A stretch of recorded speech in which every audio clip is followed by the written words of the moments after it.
I met Alice at a dinner party, the raucous kind with wild guests.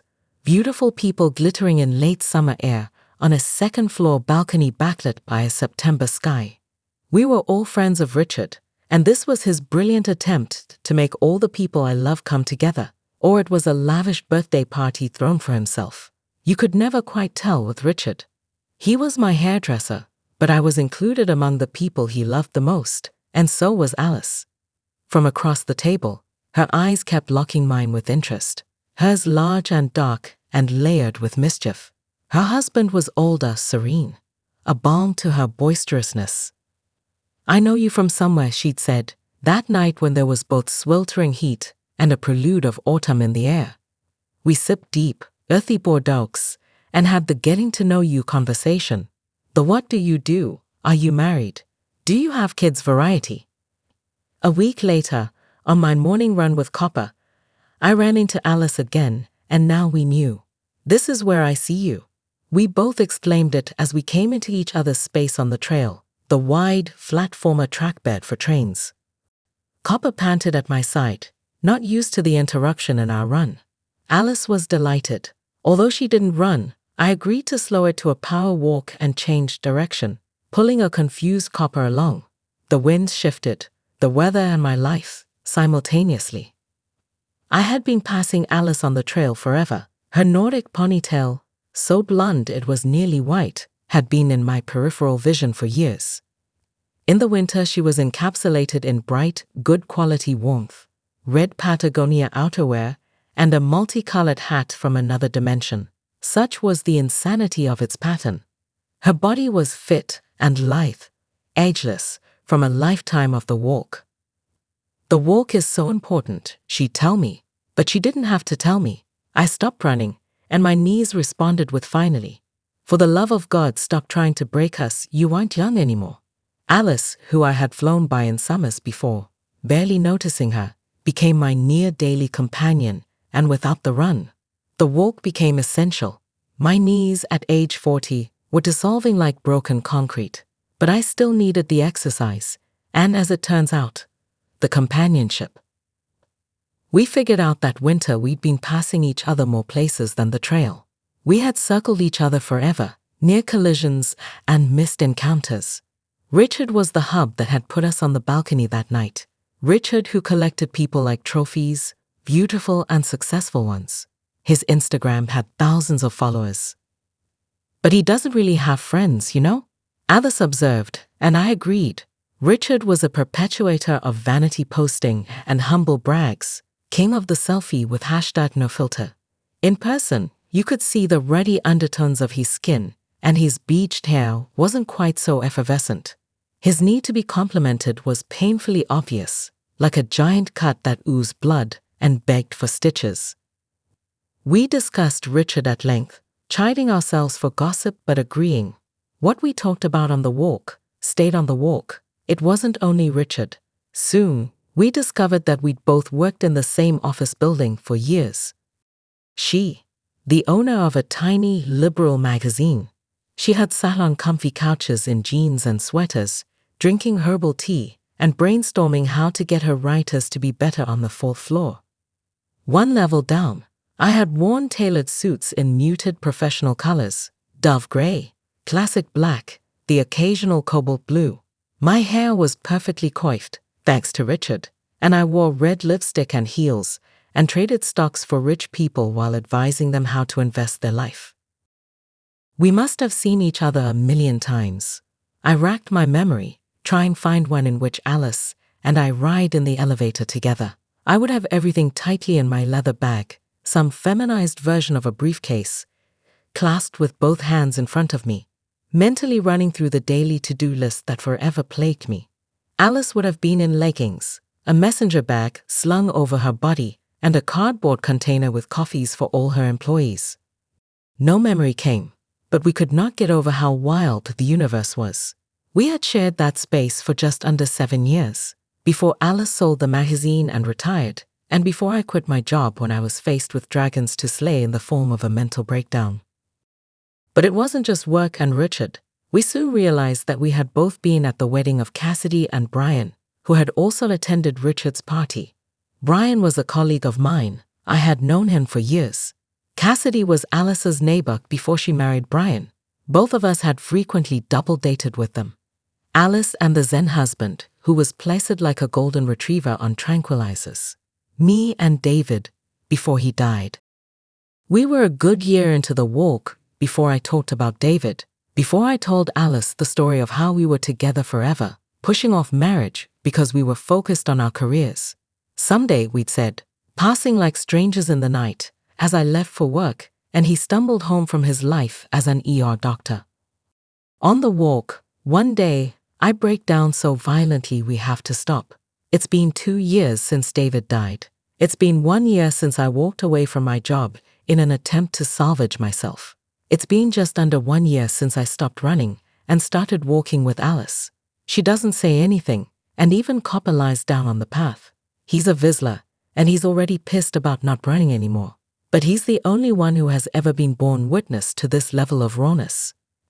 Alice doesn't say a word, and for this I fall in love with her.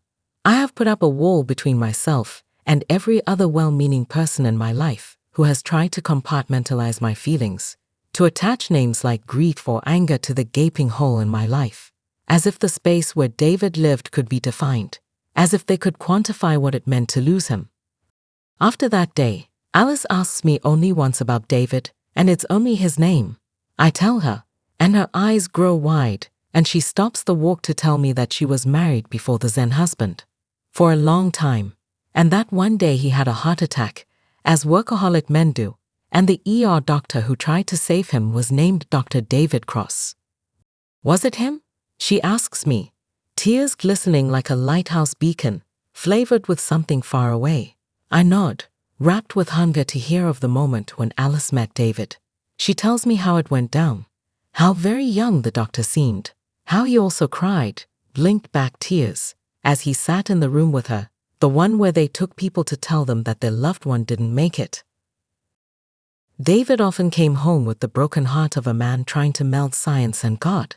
So often, he laid his head on me, told me a story, a mother falling to her knees, a husband, a wife. I tried to extract the memory, so sure was I that he must have cried into my hair one dark morning about Alice, must have told me about the beautiful blonde woman with the supple body that had fully expected her husband to make it. My God, it's like we were supposed to meet. Alice recovers from the brief trip back in time, to a place where darkness kept her isolated until the Zen husband materialized. It was like Dorothy arriving in Kansas when he did. It wasn't home, not exactly, but everything was beautiful and colorful and magical again. Most of the walks were not so deep. Alice was older than me, a young septuagenarian. She was certain I'd fall in love again, so much so that she told me not to worry about it and to let her handle it. I laughed and indulged her, saying yes when she suggested we take the walk into our neighborhood because there's a very, very cute man who lives on the corner, and I've already told him I have a hot stockbroker friend. We did the walk in all the seasons. Winter was Alice's favorite, when the air was the cleanest and copper shone like fire against the snow. Alice convinced me to let him loose, assuring me that once he was free he would never leave. Her logic made no sense, and yet she was right. After nearly a decade of straining on his leash, Copper took a few laps and returns to us, contentedly sniffing along. Summer was my favorite, with the sun that turned me golden for the first time in years. As I was no longer in an office for 10 hours a day, I was circling a drain of my own imposing, a 2-year mark in which carefully allocated funds would be used up, and I'd have to return to work. Alice said screw that and reminded me that I know how to make more money, that I'm the investment genius after all. I told her it's not that simple, but I cannot help delighting in the way my hair has lightened and the way the day feels like forever when you're outside to enjoy it. We both love fall. After all, this is when we met for the first time on a conscious plane of existence. We commemorated 2 years of knowing each other one September morning, agreeing to abort the walk in favor of breakfast. Alice said she'd pick me up, that she knew a great little diner off the beaten path. She took me to a place called The Bean, and I suppose I should have been shocked, but I wasn't, not after all this time. I love this place, she says to me. I used to get coffee almost every morning on my way to work. Me too, I say, and inside she revealed her ulterior motive for bringing me here, to a place I haven't once visited or come to since my self-imposed sabbatical. Look, she whispered, as if we were detectives solving a crime. No, don't be obvious. Look at the guy behind the counter. I eyed the barista and rolled my eyes. While I agreed that he was adorable, I reminded Alice that I'm 42 years old, and the barista is a child, maybe 20 if that. Alice didn't care. Age is just a number. Look at the Zen husband. He's years older than me. It doesn't matter. I'm telling you, your soulmate is right around the corner. I can feel it. Before I could say that David was my soulmate, she waved her hand as if brushing a fly off my shoulder. She pushed my coffee across the table towards me. She held the moment with her eyes and her secret smile. We have lots of soulmates, don't you think? I gushed with gratitude inside, knowing what she wasn't saying. This friendship, this life we've led alongside one another without even knowing about it, has undoubtedly been orchestrated by some type of higher power. When spring comes, Alice insists that she's very close to figuring out who my new soulmate will be, and that she'll be the one to introduce us. I'm telling you, this is happening. I side-eye her, ash-colored hair trailing in the spring breeze that's rousing all the pollen. The main reason Alice dislikes spring.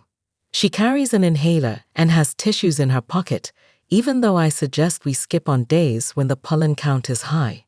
I started to believe that she's correct and feel a bit excited for the future. I tack on another 6 months to my sabbatical. The walk has become a near-daily staple. Alice has become the best friend I've ever had. Copper is settling into his geriatric hood with ease, like a fresh sheet billowing over a bed. The dark parts of my life have feathered away into just strands, and I have spent gobs of money on a therapist. But both he and I agree, the walk has been an even greater part of my healing. David can now exist in my mind with bittersweet nostalgia instead of shards of pain. One day in late April, Alice collapses on the walk. It's preposterous. Alice is healthy, and we walk daily, and she does yoga and Pilates and spin and takes an adult tap class. But there she is, lying on the packed dirt that is dry already from a spring where rain eludes us. Copper panics, and when he does, I know something is horribly wrong. I don't know what to do. I don't know CPR, and other than her asthma, I don't know what could be wrong. In the end, I dial 911, and the operator tries to guide me through resuscitation. My lips feel gummy against Alice's. My hands feel as though they are crossing some boundary as they push heavily on her chest. Come on, I say to her, and in my head, I'm already narrating the story we will tell of how she collapsed, and I saved her. We will tell our friends at dinner, and there will be some innocuous but easily fixable culprit, a heart valve that's repaired perfectly, a piece of chewing gum that became lodged in her airway. Nothing that will change anything at all. The story, it turns out, ends with Alice dying. I go in the ambulance with Alice, a vaguely familiar hiker at the head of the trail offering to take Copper back home and deposit him into my fenced-in yard. Copper's eyes tell me it's okay, that he will be safe with this stranger. In the waiting room of the ER, I dial the Zen husband, but I only get his voicemail. I leave him a message, keeping it breezy, because I'm still writing the fantasy in my head where she lives. But she doesn't. The doctor who comes out to tell me is astonishingly handsome. He looks like David if David had been allowed to age. I collapse into a primal howl. I seem to shake both of us, as if a widow and an ER doctor were new to death. Brain aneurysm, he tells me. When I leave, he assures me the Zen husband is on his way and not to worry, he will handle it. But it doesn't matter. Alice is gone. I Uber myself home, eternally grateful to find that Copper's babysitter has done what I've asked and deposited him in my backyard. I collapse on my couch, wanting David, wanting Alice. I have lived too much of my life without her and now she dies. It's not fair. I will never walk without her, I vow. Days later, I break the vow, because of Copper. because I want to leave a note at the trailhead to thank the man who I trusted with copper and my address and my gate code, because copper is a Vizsla and he needs exercise.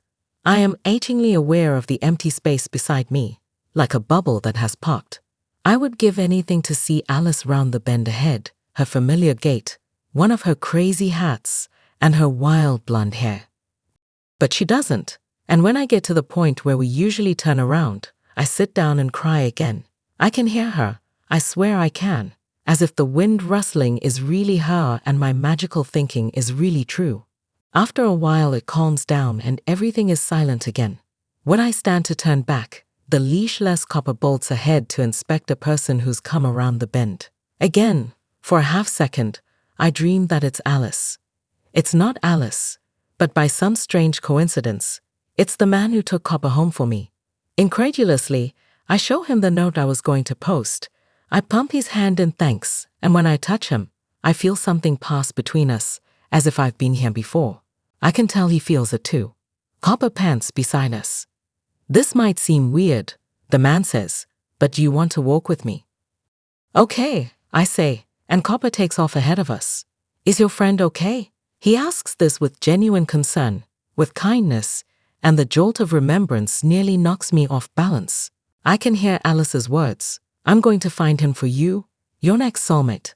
I suddenly realize without a doubt that she's fulfilled her promise. I have no logical reason for believing this, and yet I do. She didn't make it, I breathe out, and I find myself telling the story of Alice and our parallel lives and explaining the walk and how much I miss her, telling it all to this stranger. We start talking about our lives, and we don't stop for the entire walk. Up ahead, Copper runs free.